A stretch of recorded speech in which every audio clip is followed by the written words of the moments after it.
This episode is brought to you by Cardimax.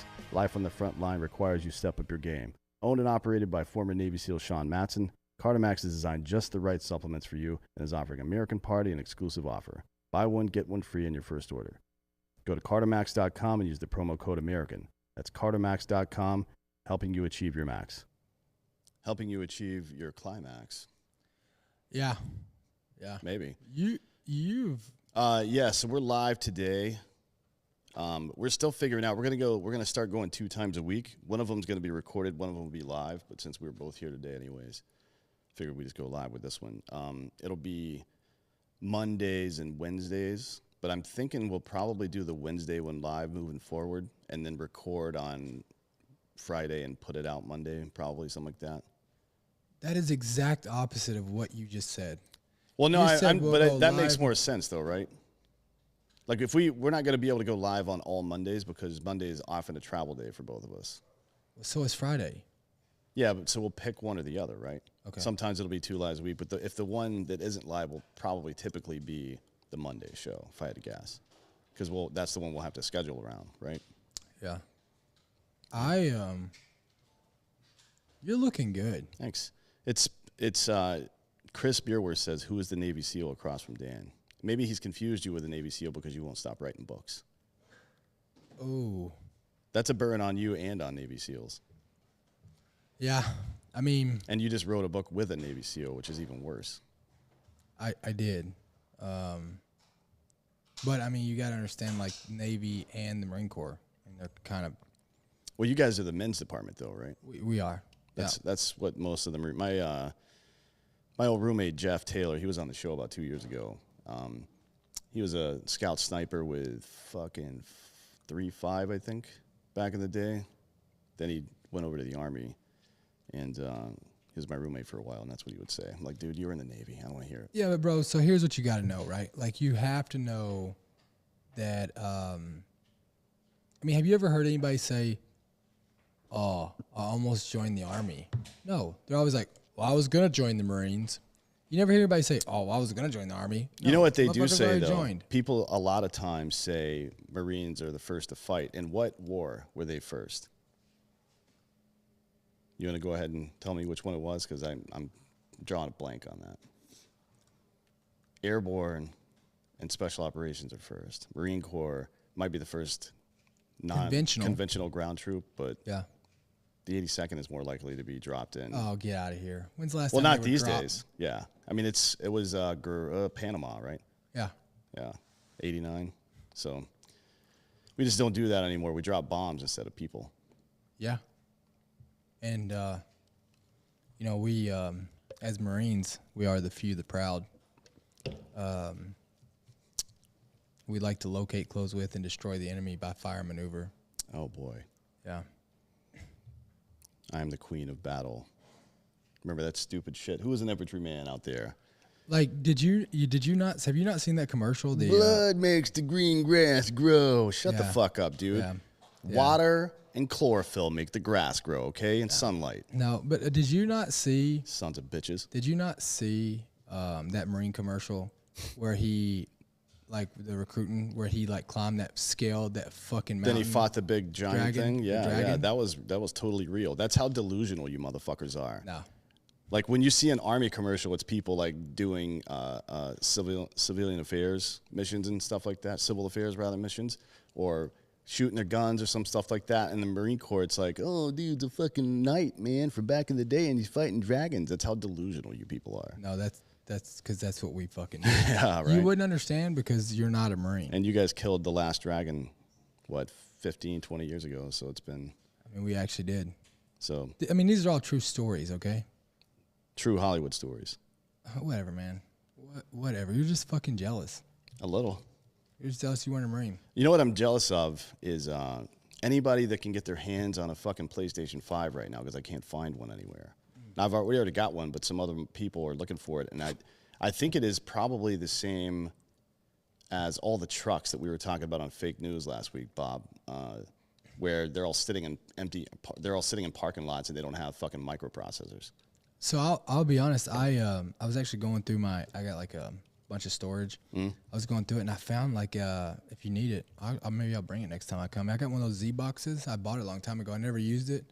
A what? Z box. You can play that game Fornicate on it or something. What the fuck is this guy talking about? Giorgio doesn't know, so it's not nerdy. You know what a Z box is? Like it's a controller. It's got like it's got all the different color things on the remote. Huh?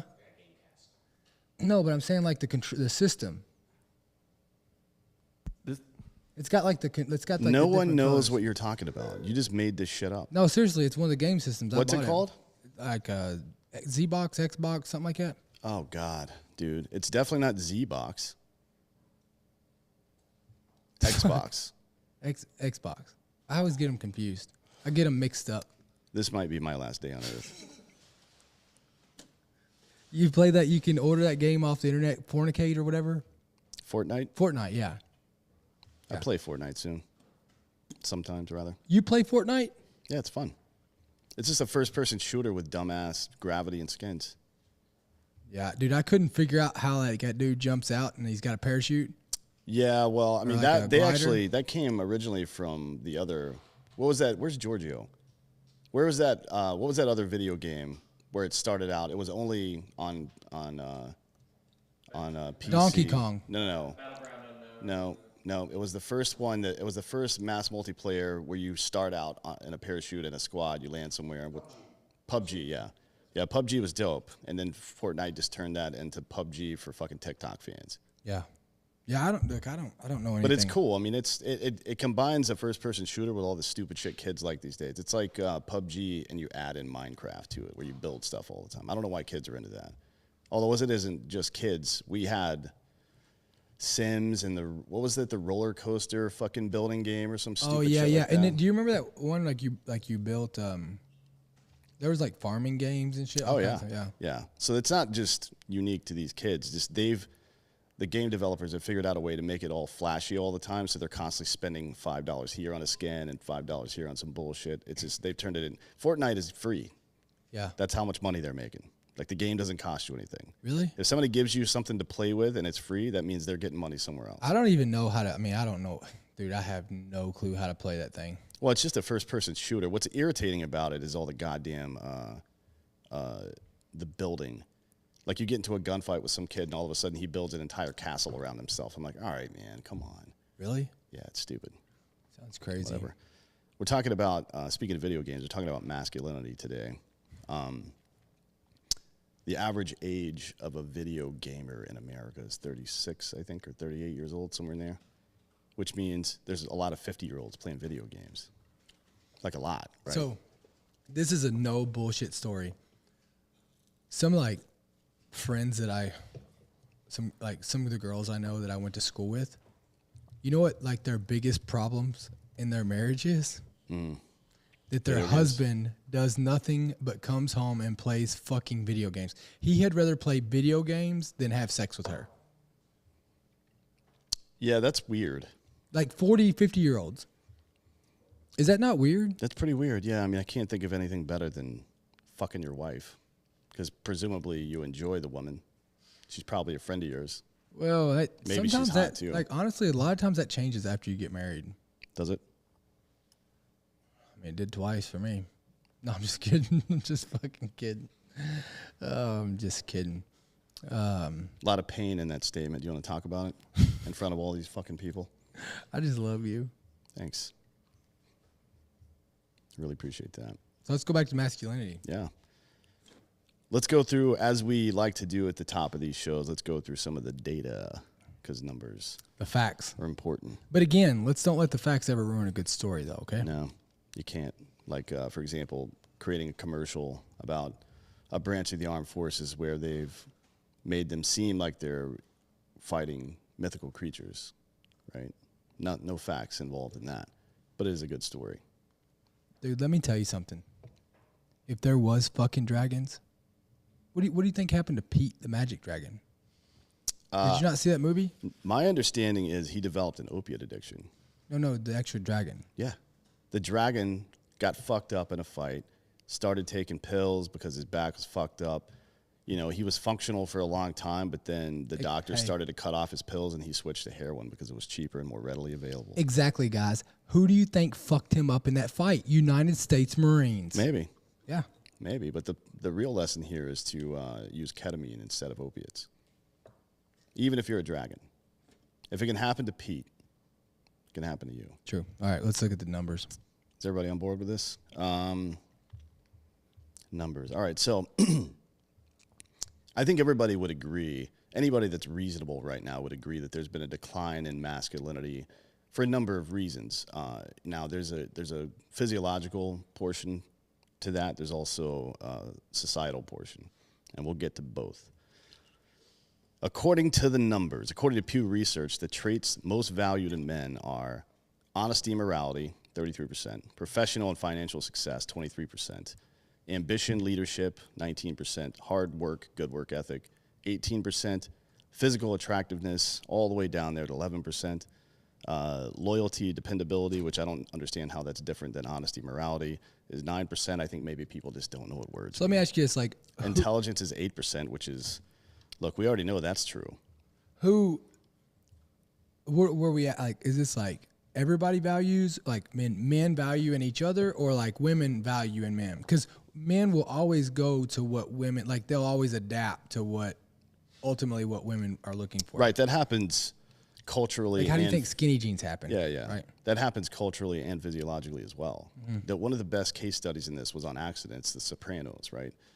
One of their main shoot locations was the Bing, the strip club. So you get to see what the desirable woman looks like over 7 seasons. And it starts out with like 90s looking big hips, big giant, enormous fake tits, and the really high waisted fucking G-strings and shit like that.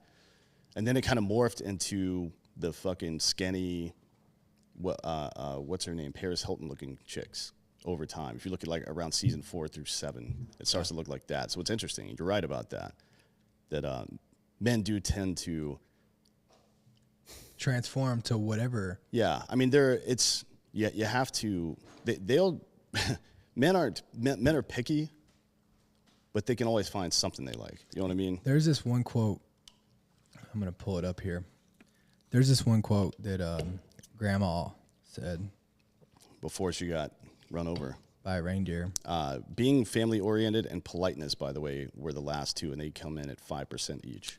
Grandma used to say, "Don't brag about how good you can cook. Men will eat 3-day-old pizza. Impress them with anal sex." Yeah. So men aren't picky. No, definitely not. We're dirtbags. Yeah, we are for sure. So it's a good point. So this is from the female perspective. Yeah. Statistics show that modern generations classify themselves as being less masculine overall than previous generations. Now that's men and women. Mm-hmm. And I don't know if they're referring to themselves specifically. I don't know what the measure of masculinity is, if they had some kind of sliding scale or some shit, but yeah. Everybody kind of knows that that's happening, whether it's the constant talk, the societal stuff about toxic masculinity or whatever, or if it's the incredible decrease in testosterone in men and women, by the way, that we've seen particularly over the last 15 years, but we'll get to that soon. Let's see. The percentage of American men who consider themselves to be completely masculine varies by age group. So 30% of men 18 to 29 consider themselves masculine, 28% of men 30 to 44, 45% of men 45 to 64, and 65% of men 65 or older. So the older you get, or the older you are right now, the more likely you are to be considered masculine. Which makes sense. Yeah, it certainly does make sense, yeah. Now, this is really interesting. 42% of American men consider themselves completely masculine, only 28% of British men. I've always had this theory that since World War II, because look, we lost a lot of people in World War II as well, but not nearly as great a percentage of our population as Britain and Germany especially, right? You could probably throw Italy in there as well, and France, but particularly the UK and Germany, all their alphas died in war, right? so didn't procreate, or they procreated before, but they weren't around for the kid later. I think that definitely had some change. Now, there's also a partisan gap between Democrats and Republicans on perception that whether or not society values masculinity. 47. This is really interesting, by the way. 47% of Republicans believe society values masculinity, so less than half. 78% believe that's a good thing. They believe it's a good thing for society to value masculinity. Yeah. 58% of Democrats believe society values masculinity. Only 49% That's so weird. That it's a good thing. Yeah, that's why I like looking at these numbers. I mean, what do you think about that? I mean, look, I think that like masculinity is, I think you have to define what masculinity is, right? Like, I think that masculinity has changed. And so like when I see like these words for like toxic masculinity, it's like, well, what is that, right? Like there are some toxic men, right? Like there are toxic traits that are terrible that men do, right? But on the backside of it, like men need to be men and women need to be women. And what does that mean? That doesn't mean that, they can't be equal or they can't all do the same job or that or this or that, right? But like, I mean, I don't understand like when women want to I feel like I see this attack on like trying to beat down masculinity, and it's like, well, if we defined and actually laid out what masculinity was and like the traits that are important, like it's men need to be men. And I think that's what I think that we've had some representation of men that isn't like for the mass, right? Well, for the majority. And I think that's the problem. Yeah, for sure. It goes the same as anything else in the media and culture these days, where all you see are headlines saying the cops are doing this, or white people are doing this, or whomever's doing what. Republicans are doing this. Yeah, Democrats are doing that. Right. So it is a very small fraction of what's actually happening, but it's all you hear about all the time. It influences the way you think. 100%, right? And look, and I mean, are there dirtbag men? 100%. Mm-hmm. But it's also like I blame this whole masculinity problem of dropping on men, and 110%. Mm. And I think it's because men have stopped holding themselves to a high standard. They've stopped taking pride in being what a good man is, right? Like I think I think they stopped holding each other accountable, right? Like they stopped holding each other accountable to being good men. That's certainly true. Here's the problem with that. And so what's happened is women have had to take over where men have left out, right? And that's where they just got fed up with that. And so like, look, I've said it so many times, women are one of the most resilient creatures that God ever created, or whoever created it, right? Whomever. And so they're gonna adapt to whatever's needed. Yeah, for sure. I mean, that's what. And so when men aren't there, they're taking over the men's work. Yeah, but they, in a lot of ways, the average woman, and again, when you say men need to be men, that's a general statement. Not everybody falls into that category. We are aware of that. Just saying in mass, that is how it works. I mean, like 85 to 90% of people are straight, cisgendered, if you want to use those terminologies, right? So we're talking about the vast majority of people. It's so irritating.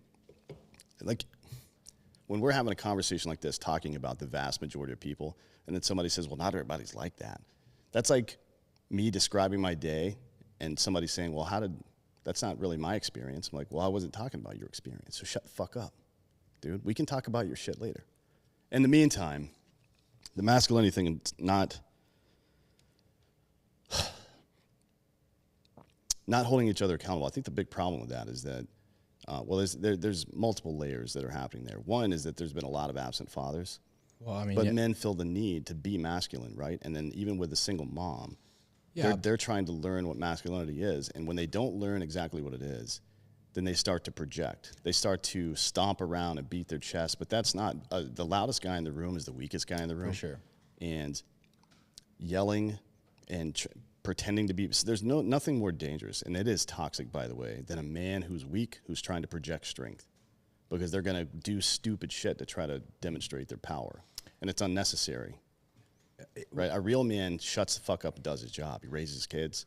He fucking works hard, etc. Supports his wife. Yeah. Right? Like doesn't go out and cheat on her. Right. He doesn't beat her. He protects her. He protects, provides. Right. And that and leads. And right. And like that, like, I don't care what anyone says. Like, the basic function of being a man is protection. Yeah. Well, right? the basic function of masculinity. Now, there are women who exhibit quite a few masculine traits like that. So it's not just men, but I like to. That's why I like to say masculinity and femininity instead of men and women. Yeah, but here's the thing: I think it's more descriptive. Is men? Look, women can do everything a man can do. Period. Except make their own kids. But outside that doesn't mean that they should have to do it, right? And that's what a man's role is. And that's why I don't ever understand when I see these women going after, well, I want to be equal to men. It's like, well, why do you want to go backwards, right? Like, like there's this quote that I think is just so awesome. It's like women should be able to change a tire, but they should never have to. For sure. That's a good one. But this quote is, it's like men don't protect women because they're weak. They protect them because they're important. Right. That's right, yeah. And it's not about strength or weakness in that case. It is about, and look, I don't like the idea of having hard and fast gender rules. You can do whatever the fuck you want. Yeah. No one gives a fuck what you do, to be honest. But sure. Nobody cares. If I'm in a fucking boardroom and I've put together a good team and I've got my fucking numbers guy that's going to run the numbers and tell me if this is a productive thing to do, and I'm sitting there trying to do math in my head while my quant is sitting there doing nothing, and I'm not using that person for what they're intended to be used for, then I'm fucking stupid. So it's not about you not being able to do math in that situation. And in this situation, it's not about you not being able to do something that requires physical strength. It's about, I'm better at that, so I'll do it. You do the stuff that you're better at. It's not about assigning gender roles. If I need help with it, you're going to need to help me. And if you need help with your shit, I'll need to help you. But for the most part, why don't we just look at what our strengths and weaknesses are and operate that way? 100%. And like, because if you do that in any other, if you're a fucking baseball manager and you put your slowest guy in the leadoff position, you're fucking stupid, and you're not going to have a job. Well, I mean, why would you put your quarterback playing tight end? Yeah, it doesn't. Jacksonville just did that. So. Okay, but why would you put your quarterback playing center? Because he, you know what I mean? Stupid, right? And that's the thing. But here on the backside of it, I blame men because men don't hold each other accountable. Mm-hmm. Men don't step up. Like if they've been making excuses for a very long time. Instead of saying, hey, you know what? My home life was rocky as fuck too, but I made it work. I see my kids a lot. Yeah. I'm in their life. Instead of saying like, well, I guess, sometimes bitches be crazy or whatever the fuck. Yeah. No, that's not an excuse. The kids had nothing to do with that. I'll joke like obviously, like we all joke around like, oh, this and that. But it's like, dude, I would never let anybody disrespect a woman, right? I would never, I'm not gonna sit here and watch it, and it's kind of crazy just how our country and the men in our country have become so fucking weak, so weak. But again, we see it on the international stage right now too, right? The weaker the president is, whomever it is, whether it was Biden or Obama or whomever. Like, you say what you want about Trump and his bloviating, blustering, fucking stupid, tweeting bullshit, but projecting power, real power, there are consequences to that, and the consequences aren't fucking. But again, I will say this: I see people on here saying that it's because of the left. No, it's not because of the left. It's because men aren't staying and raising their fucking kids, right? Like, the standards for men are so fucking low. Mm-hmm. Like, literally, just show up. Like, literally, you can write a check. Like, you can sit here, you can write a check for child support, get your kids on every other weekend, and then you're a fucking father. Yeah. Right? Like, the standards for men have been set so fucking low that it's incredible, right? And this is what happens, right? What do you think is going to happen to men when they're being raised solely by women? Nothing good. I mean, that's not how it works. Men need to see what a good man looks like. Yeah, I say this all the time. The first thing that a little girl learns about how a woman is supposed to be treated by a man is by how her father treats her mother. And the first thing a little boy learns about how he's supposed to treat women, he learns by how his father treats his mother. So think about this. People talk about daddy issues, right? Like, my daughters are going to date men who are like me. Yes. That's how it is. Like, the longest relationship that they're in as far as with a man is their father. So, like, they're going to emulate that, right? They're going to how you treat women, how you treat their mother, how you talk to them. Like, that's so, like, if you have a daughter and she's dating shitty men, you should probably go look in the mirror. Yeah, I mean, that's a really good point to make. As a father, you damn well better be the man that you want your son to be, or the man that you want your daughter to end up with, or the man that you want your son to end up. I don't care about any of that shit.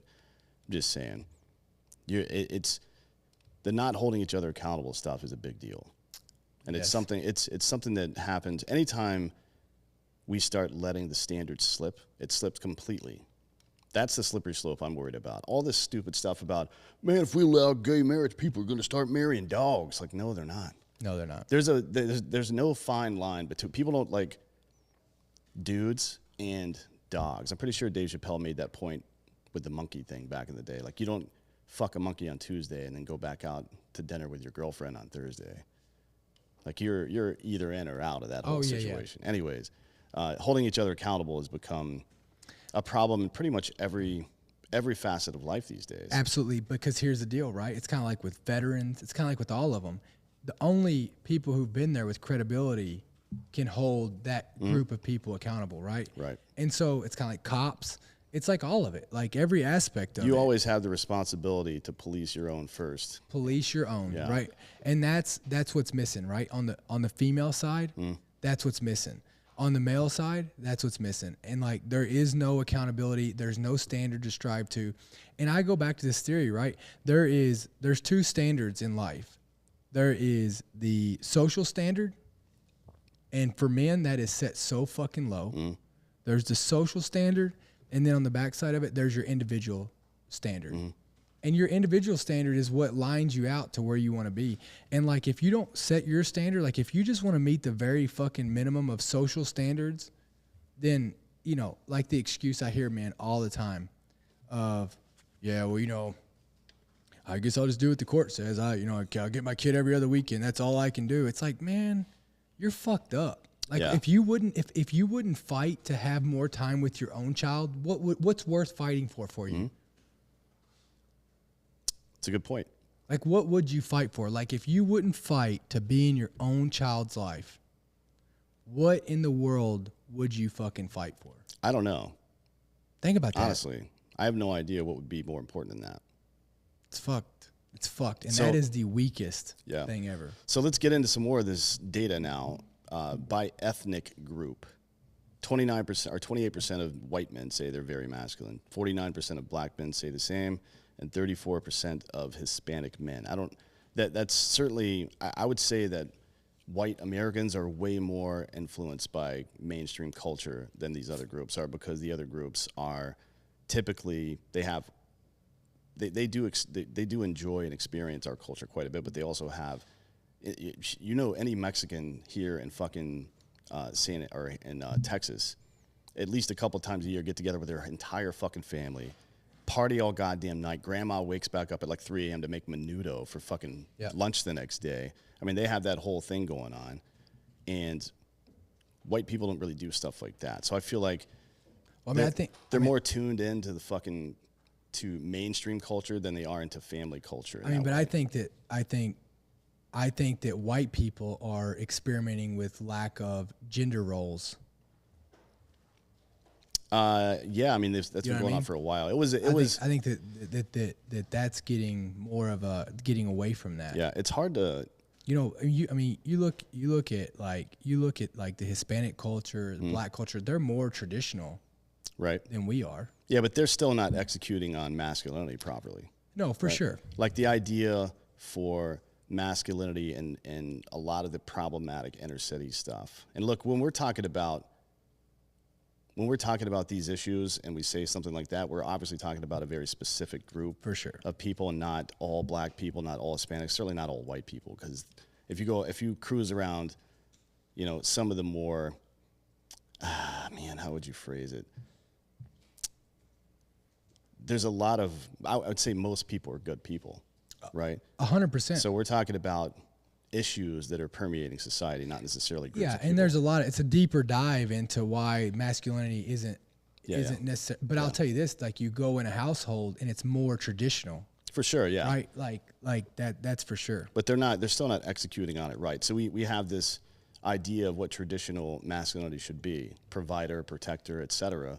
But now women provide as well. And I think a lot of men felt some kind of way about that. For sure. There's a lot of dudes that can't handle their woman making more money than them, for example, which is fucking stupid. So stupid. Who gives a shit who makes the money, man? I'll tell you right now, I'm looking for a woman that can be my sugar mama. If any of y'all on here want to be it, hit me up. I like puzzles. I don't know why you needed to add that last part. Oh. Yeah. That was a non sequitur, and it certainly wasn't necessary. So you think Eric, you got to have the capital to go fight in the courts, Dakota. Yeah, I'll tell you this.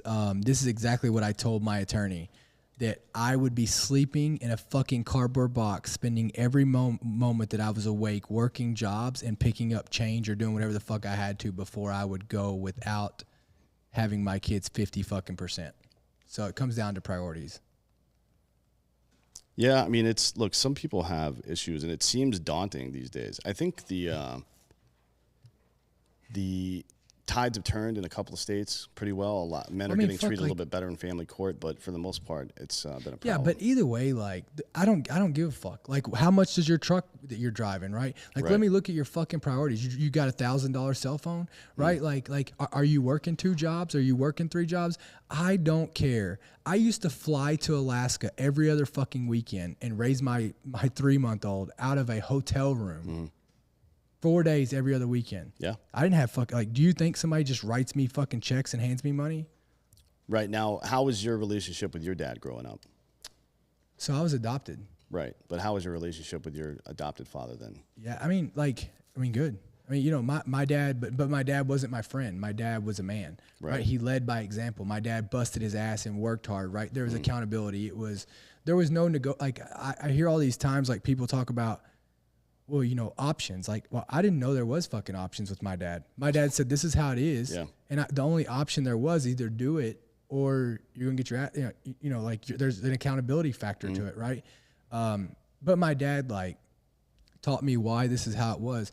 You know, my grandpa was by far the hardest man that I've ever met in my entire life. But just, like, my family, like, they came from nothing, right? Like the house that my grandparents lived in, my grandmother used to walk to school at a 1-room schoolhouse from, right? It was, so, you know, it was, it's just, all those things were always there. And, you know, look, my grandma worked, she busted her ass.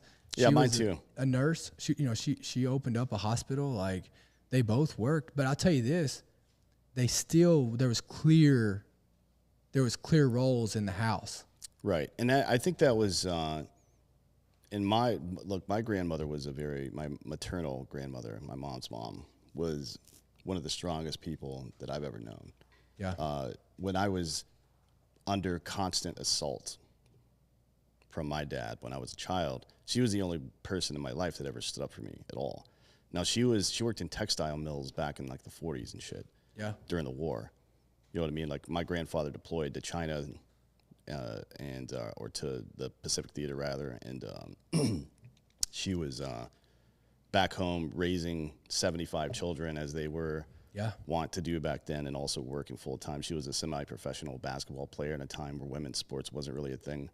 So even with her, she still knew, she was a really smart lady too. She still knew that she was better at certain things than my grandfather was going to be. And it wasn't about my grandfather expecting her to do those things because she was a woman. She took charge of those things because those are her skills. You know what I mean? And that's what men are supposed to do. We're not trying to box anybody out or tell you that you're weak. this is what I'm good at, so I'm going to do it because that's my responsibility Man. to do it. It's not about ego or pride. It's about doing the right thing. 100%. And like this whole thing of, well, women are working more now. Well, let me tell you something. When World War II was going on, women were running the fucking country. And so this running whole their household at the same time. at the same time. So this bullshit of like, oh, it's all changed now. Yeah. No, my grandpa was literally a support element to what my grandmother was doing, right? If she couldn't handle the kids and she told, and she told my grandpa like, hey, so-and-so is acting up. He's the limit of advance. He's the last, like, don't get grandpa involved. Yeah, and the one thing you never seen was those two not agree. Like, if my grandma said it and my grandpa didn't agree, he still fucking agreed. You know what I mean? In like public. In public. You disagree in private. That's another thing. People that fight in front of their kids, man, you got to stop that shit. Never. Anyways, let's get back on track here. So the perceived pressure, we were talking about ethnic differences. Here are some based on age. So percentage of people who feel pressured to fight if provoked. Millennials, 69%, Gen X, 55%, Boomer, 53%, and then the silent generation or greatest generation, 34%. So they're more easily antagonized because they feel weaker. Yeah. Like if a guy talks shit to me, we've heard Tim Kennedy tell this story a bunch of times. He's at a bar and a guy wants to fight him because he's an SF dude and because he's a fucking UFC dude. He pours that drink on him. Yeah, and the guy pours a drink on him, and Tim, instead of beating the Christ out of the guy, which he would be well within his rights to and certainly capable of doing, he bought the guy another drink. You know what I mean? Yeah. Real power doesn't feel the need to constantly display itself. Just because you can and you're justified doesn't mean you have to. Yeah. Now, the percentage of those who feel pressure to have multiple sexual partners instead of just one. Millennials, 61%, Gen X, 34%, Boomer, 29%, silent generation or greatest generation, 16%. I wonder why that is. It's a good question. I think it's when people cheat, it's typically insecurity. Like they feel like the person's going to leave them, so they got to get a leg up, or they feel like the person isn't really in love with them because they don't feel that way. It's always projection. You feel insecure and you act out on your insecurity. That's one of the biggest problems for anybody, and that's why recognizing what strength is, both in femininity and masculinity, is so goddamn important. Because if you feel weak or insecure in your position, you're going to do stupid shit, and it doesn't work out for anybody. Let's see. Let's do some sponsors, and then we'll get back into this. First up is Ghost Bed. You probably heard of it. Oh, so everybody's been saying I'm going to say ghost bed with the Ghost S, Beds, yeah. But no, it's actually Ghost Bed. I know it really took a lot for you to say it correctly. So it really is Ghost Bed, Dan. So Ghost Bed, it's 30% off, right, on all bundles? It's 30% off on everything on the site. On everything on the site. You buy shit. the adjustable base is 40% off. Whenever you buy these things together, you get 2 free pillows, and they're the best pillows. I'm still on the Luxe, but you've gone from the Luxe. Not yet. I'm going to buy one sometime soon. I got to figure out. I have an extra mattress now when I buy that one, so I don't know if I just give it away to somebody or what. It's my guest mattress. What have you done on it? Nothing. It's my guest mattress. Yeah, I might take it. You can have it if you want. What size is it? It's a king. Okay. Yeah. You can have it. You are my king. But anyways, Ghost Bed, they got 0% down, 36 months pay as you go financing. So like if you get the Luxe, it's like what, 27 or $30 a month? Yeah, I think if you get a king in the Luxe or the Matrix, you get the adjustable base, the pillows, sheets, all that stuff.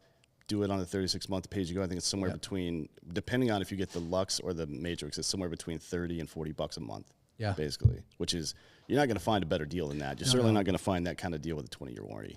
Yeah, and I mean, this is somewhere you spend a third of your life. Yeah.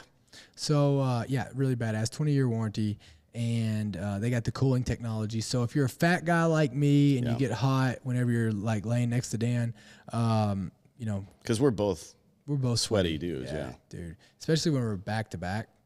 Well, yeah. It's really hot. That's, ugh. Yeah, nasty. Anyways, go to ghostbed.com/drinking bros. Next up, we got Babbel. Oh, Babbel. Still using it. Como Still estás? learning. Yeah, big time. I'm great. How are you? ¿Tú bien? Bien.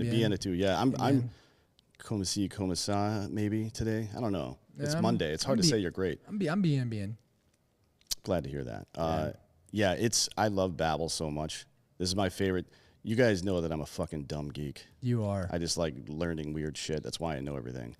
I just fucking read all the time. But this has really helped me out. Ever since I moved to Texas a couple years ago with Black Rifle, I wanted to start learning Spanish because I learned French in high school just because the girls that learned French were hotter than the girls that learned Spanish. For sure. That was my thinking back then. Yeah. Now, that never fucking helped me out at all, but it made sense at the time. Anyways, Babbel's got all their lesson plans are designed by professional linguists and professors. They're broken down into 15-minute lessons, so you can set it up however you want. You tell the app how much time you have a day or how much time you want to commit a day. And it builds its own individual program. It builds an individual program for you. There's 14 languages, including Spanish, French, German, Italian. It also has my favorite part of this. It has speech recognition tech that instead of having to go out and talk to somebody else all the time or find a native speaker, it'll work the bad accent out of you.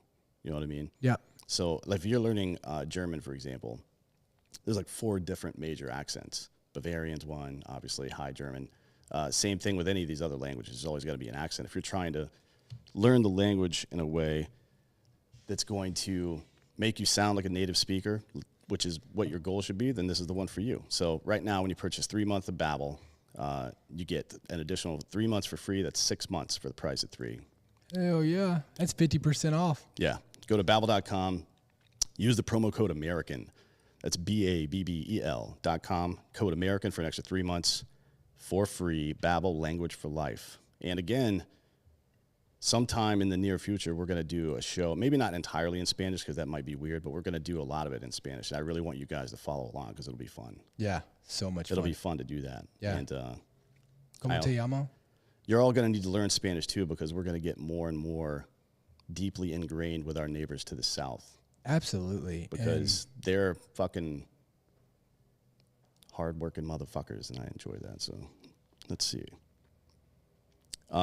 Still, Dan, what happens when a grunt has to talk to MOH on the reg? I don't know what you mean by that, James. No, this is, I don't know either. I said Dan, so this is, there must be some more up top. So when's Espanol show?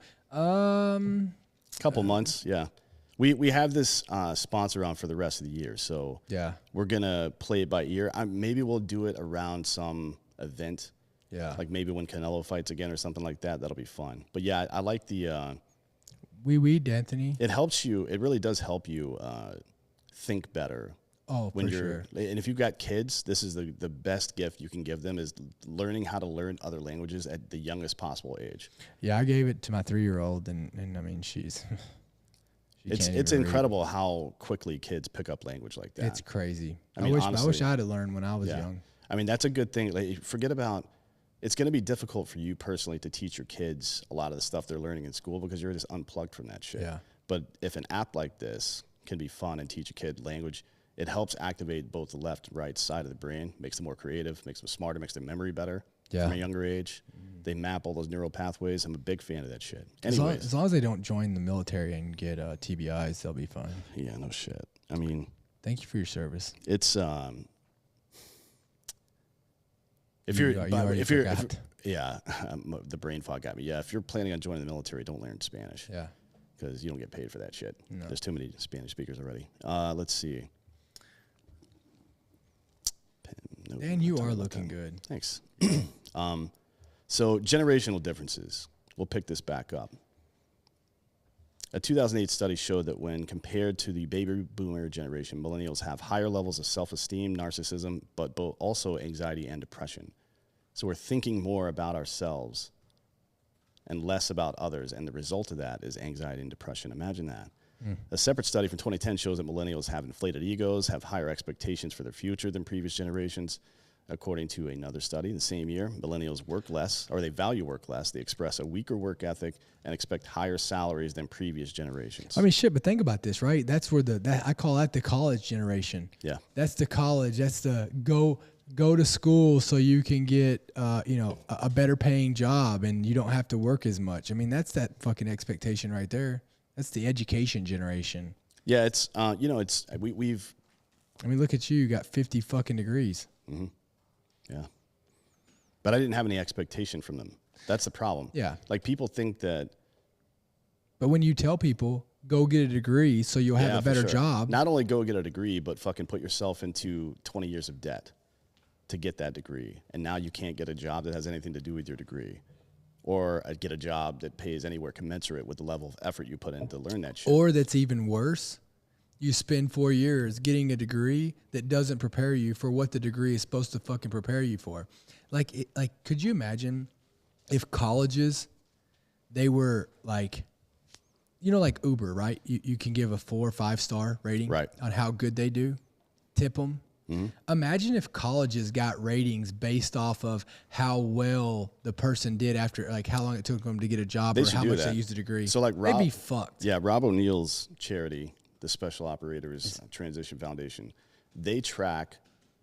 Not only do they, and this is the problem with the GI Bill too, by the way. There's nobody tracks the service member after they get done with their education to see if the education system is actually working the way it's supposed to. And I would wonder what the employment rates are, and then the promotion and advancement rates are for people from, particularly from Ivy League schools, but from all public universities. At least we should be able to get that information, right?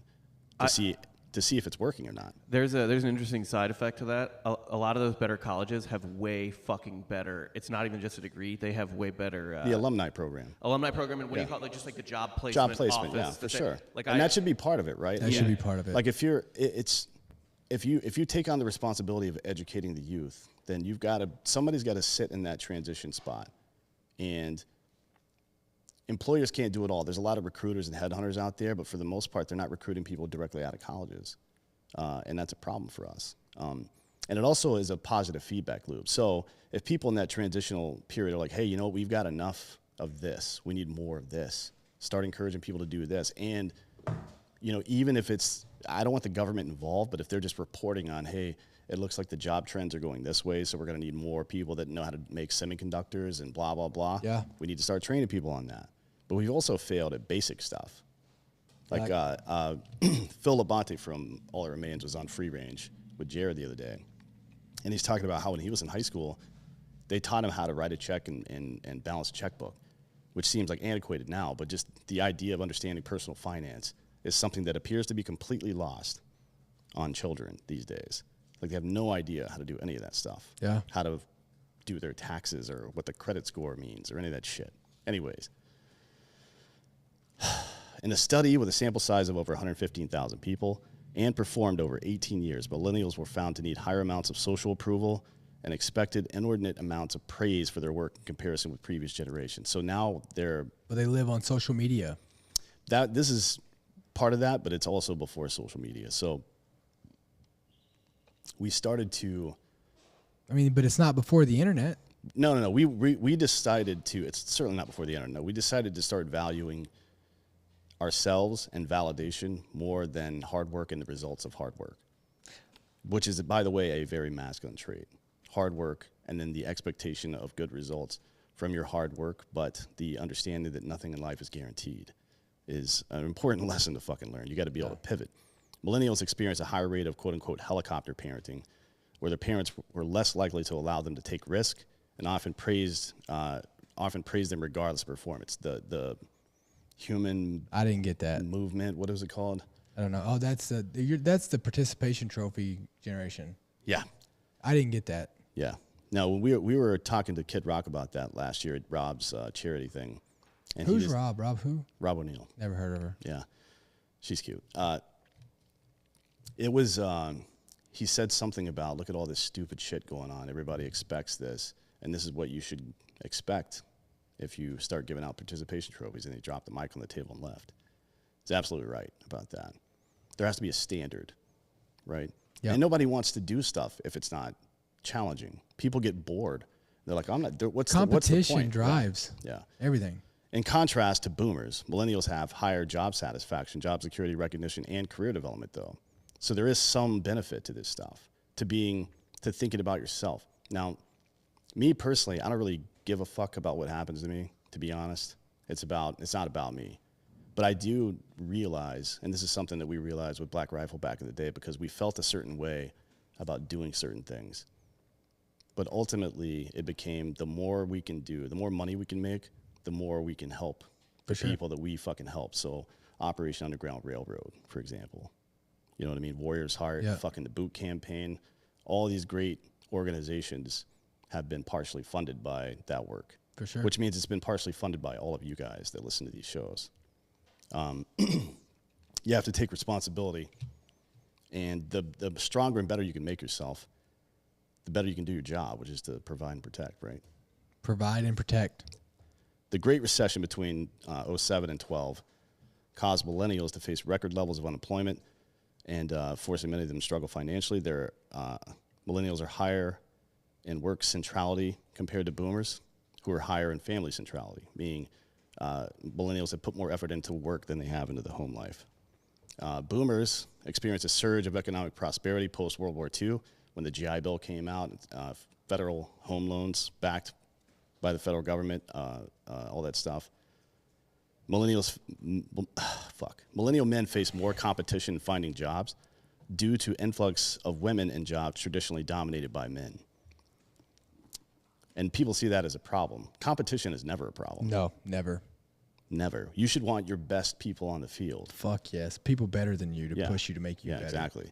Millennials experience much more influence from mass media, obviously, as well as being the first generation to be influenced by social media. And we all know all of the problems with that. So far, we've outlined a number of issues that are cultural. So younger people put more emphasis on themselves, more emphasis on work, less emphasis on the family, and less emphasis on masculinity, not traditional gender roles, but masculinity in general. Yep.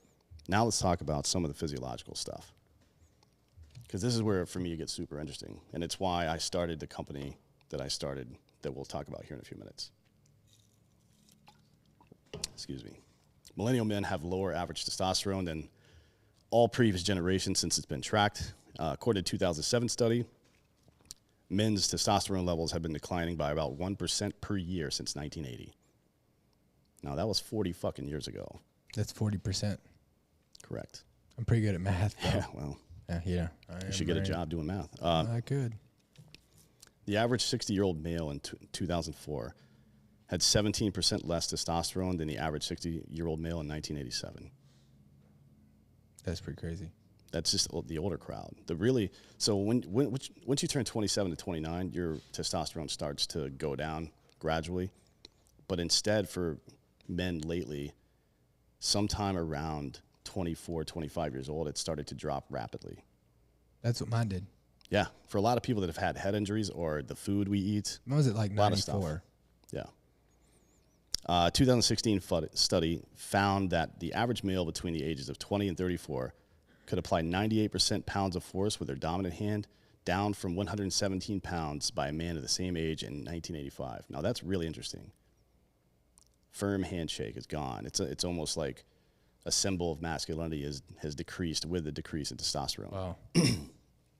It's also been found that marriage and children have a significant effect on a man's testosterone level. Married men have lower levels than single men, and testosterone levels significantly increase after divorce. That's weird. That's weird. I don't know why that would be. Stress? Well, no, I think it's a physiological reaction. It could be stress. Cortisol definitely kills testosterone. But this is really interesting. From the same study, holding an infant or a baby doll has been shown to lower a man's testosterone levels. That's weird. Right? It's odd. Not that a man shouldn't hold their child, right? But it is some physiological evidence that a man who is masculine, right? Not all are, but a man who is masculine doing feminine things can have a physiological reaction. That shouldn't surprise anybody. Why should it? Anyways, a separate study found a correlation between low testosterone and chronic illnesses, such as arthritis, heart disease, which is, by the way, the number one killer of all human beings, heart disease, at least in the West, depression, high blood pressure, and type 2 diabetes. So we know that testosterone levels have been on the decline for a long time. Testosterone levels in the average American male have dropped 50% since 2000 in the last 21 years. Crazy. 50%. Now, a lot of us have figured out ways to deal with that. Now, for the military, it's a particularly acute problem because we experience so many head injuries, right? And when your pituitary gets fucked up, your entire endocrine system goes out the window. Either you're producing too much prolactin and it's killing natural and free testosterone, or your body just isn't making it anymore. Yep. Right? There's ways to fix that, by the way. And my company should be going live in, I think, June 15th is going to be our official launch date. It'll be called Resilient, and you'll be able to get all the stuff you need for hormone support shipped directly to your house. Badass. So that'll be dope. And we're also going to work with you with your IB stuff. Hell yeah. So we'll get that going soon. Anyways, back to the point. Marriage, divorce, and child custody. Now, this is a big one for a lot of people. A couple of you guys have already mentioned it in the chat, so let's get into this and what some of the effects might be. Plastics and, I don't know about radiation, but plastics for sure are having an effect on testosterone. Anyways, let's see. So marriage rates are dropping with each subsequent generation. No surprise there. Nope. Although you would expect it to normalize and then go back on the rise at some point in the next generation or so. Yeah, this is marriage rates, not divorce. No, I know. I think marriage rates will climb. No, I think marriage would be non-existent in 10 years. No. For sure. These things tend to fix themselves with enough time. But anyways, so greatest generation, 65% of people were married. 48% of boomers would be married in a reasonable amount of time anyways. Generation X is 36. Millennials are 26. Now, they're still young. And a lot of people are waiting until they're older to get married for the first time. But these rates are declining pretty rapidly. Now, the divorce rate has been climbing, obviously, forever. As of 2017, roughly 50% of U.S. adults are married, compared to 72% in the 60s. Divorce rates peaked with the baby boomers, and they've been actually steadily declining with subsequent generations. So people are getting married less, but they're also getting divorced less now. The younger generations anyway. So There's not as many people married. right, but they're also not getting married as young, which is probably a good idea. And they're not getting remarried as frequently. So millennials, 24 divorces per 1,000. Generation X, 21 divorces per 1,000. So it went up a little bit there, but now it's back on the decline. While marriage rates are declining, single-parent households are increasing, obviously. In 2010, 59% of children were born to married couples, compared to 93% in 1964. 93% of kids in 1964 were born to two parents that were married. In 2010, 59%. Now, there is no question, I believe most, if not all, social scientists would agree that a two-parent household, one masculine, one feminine, is the optimal environment to raise a child. Yeah. I don't think that's not a conservative thing. It's not a religious thing. Science. It's not a pro-marriage thing. It is what it is, right? 90% of divorces result in the mother having children, having custody of the children. 90%. That's still the case right now. Yep. According to the Census Bureau, children raised without fathers in households are 2 times more likely to drop out of high school, 4 times greater risk of poverty, 2 times more likely to become obese, 7 times higher chance of teen pregnancy, higher likelihood of going to prison, and increased risk of drug abuse. This is not to say that women are boxing men out. Nope. This is to say that men are not doing their fucking jobs. Dang. Jesus goddamn Christ. That was pretty good. Yeah. I mean, you have got to fucking, if you're a fucking man out there and you see this shit, it should be deeply embarrassing Yes. for you. Yep. And you should be rethinking the way that you make decisions, what your fucking priorities are. Yeah, I mean, stop with the fucking excuses. Like, stop with them. You know what? You'll find a way. If you want something bad enough, you'll find a way. Life if you is don't tough. want something bad enough, you'll find a way. Life is really tough, you know. Life is tough. It's hard for everybody. People go through rough times. People get brought up in rough times. Weird shit happens for no fucking reason sometimes, and it sucks. And it stresses you out, and you know, because I mean, it's just a cascade of effects. Hurt people, right? So somebody seems too busy for you, or they snap at you and you get hurt, and then you hurt them, or you get hurt, or you're insecure and you take it out on your children indirectly. Yeah. This has to stop. Step the fuck up. Yep. Admit your weakness. And we're not saying like, look, like stay in a bad marriage. No, But of course fucking not. do your role. Yeah. Do your job. Yeah. I mean, do whatever you can to interrupt your child's life the least amount as possible. Yep. Right. When all that stuff goes down. And now it's not easy. I've never been married or had children or been through a divorce, but you have. Too. Right. Yeah. So it's, and many men have, and many men do the right thing. But I'll tell you this, like, still today, me and Bristol can be in the biggest fight, argument, whatever. Like, if she's dating somebody and he fucks with her, dude, I'll still show up. Right. Like, if she still needs something done at her house, needs something moved, her car breaks down, whatever, like, I'm still going to be there because she's the mother of my children. Right. You have to. And guess what? My daughter should see that. She certainly should. I mean, that's the most important thing in the world for that kid. Yeah. Is to see that even in a fucking super tough situation, these people that clearly don't like it, and by the time she's 10, 11, 12, 13, she's going to realize you guys don't like each other. Yeah. Maybe she feels it now, but she's not intellectually sophisticated enough to understand it. She will find it out at some point, and it'll click to her. And if at that point, when it clicks to her, she recognizes that you're still making an effort, regardless of that circumstance or what personal sacrifice you're making to do that, because it is a personal sacrifice to deal with assholes sometimes. Yeah. Then she knows her value. For sure. She knows how much you love her because of that. For sure. And people who are loved like that very rarely have those same issues with insecurity. You know what I mean? Insecurity makes you devalue yourself. 100%. It makes you do things that you wouldn't normally do because you want validation from somebody or you just want to feel loved at some point. That's what masculinity is all about. It's not just about changing tires and building shelves and fucking sitting silently in the corner of the room or any of that stupid fucking old man bullshit. Being masculine is about being a fucking alpha. It's about providing and protecting. Providing and protecting. Providing just doesn't just mean money or shelter. You provide strength to the entire family. Absolutely. Right? Like they know that no matter what happens, you're going to be there to take care of them. And they know that no matter what happens, mom's going to be there to fucking take care of them. 100%. And there's different ways that people take care of each other, but these ways are more important than the rest. Yep. To be honest. All right, let's read some of these comments here. Let's see.